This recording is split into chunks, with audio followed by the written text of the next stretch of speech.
There's been a lot of talk, a lot of news lately about federal workers as President Trump and Elon Musk slash their way through what they call waste, fraud, and abuse. But others say the administration is firing dedicated public servants doing essential work. So, who are these dedicated public servants? It's a subject that has fascinated bestselling author Michael Lewis for years.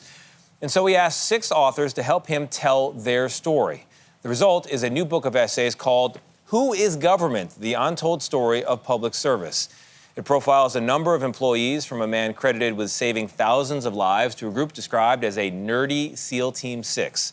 Michael Lewis edited the book and wrote 2 of the essays, and he joins us now. Thank you very much for being here. Thanks for having me back. Man, I did not want to spend my Friday reading this book, and I was completely hooked. Oh. You had me early on when you say, don't spend any more time worrying about the yappings of the president, any president, when you know nothing, virtually nothing at all about the 2 million people who work in your federal government. This begins to correct that. It does correct it. It's been amazing to me that we're having this conversation about slashing the federal workforce and about waste, fraud, and abuse in the federal workforce without any conversation about who these people are.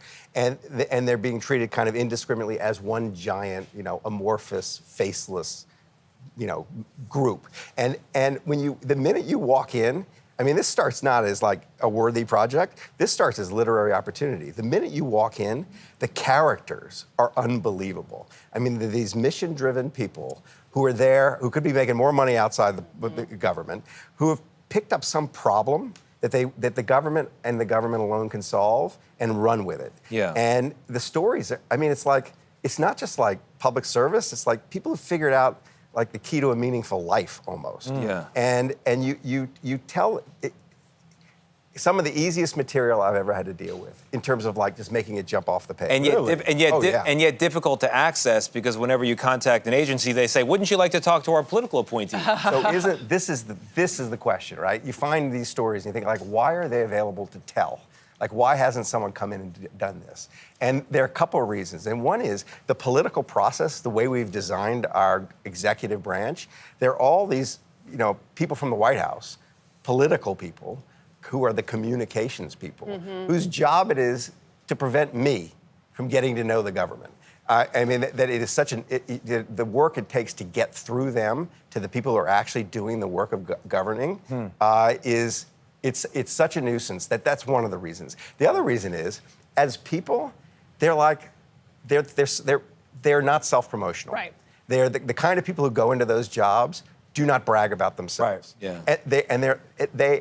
But this is also true of characters generally.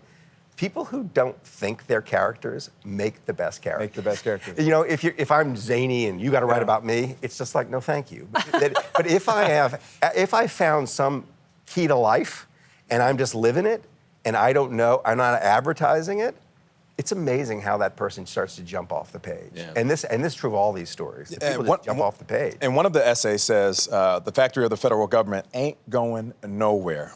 So how have the people profiled in this book, how have they been affected by the federal layoffs? Very under good the Trump question. administration? Very good question. So I've taken an informal survey of my characters and the other writers. 2 have left. Felt uncomfortable and left. They left Wow. voluntarily. Yes. Wow. One, the SEAL Team 6 guy in the IRS, who's recovered billions of money for the taxpayer by finding kind of crypto fraud rings, broken up child sex trafficking rings.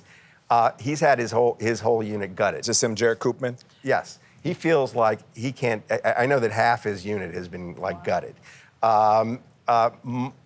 The first character I wrote about, the guy who figured out how to stop roofs falling in on the heads of coal miners, saved thousands of lives, an amazing story. I think he feels at risk right now. He's been told his credit card's being taken away, and this kind of stuff. Yes, well, it's.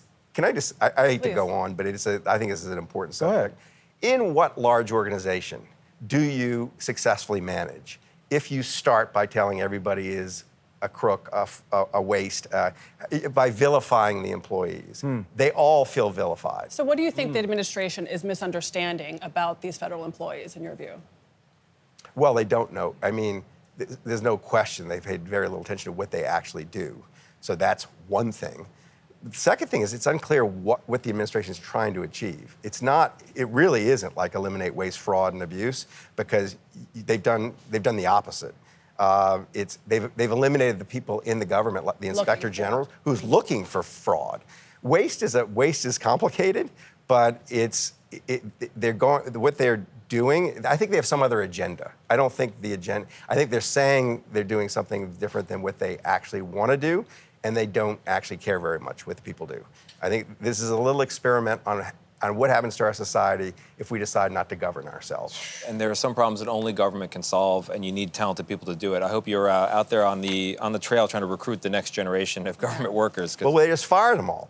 The probationary workers are all these young people. I know. Newest workers, yeah. Michael Lewis, thank you very much. The book is Who is Government? It goes on sale tomorrow. It is really good.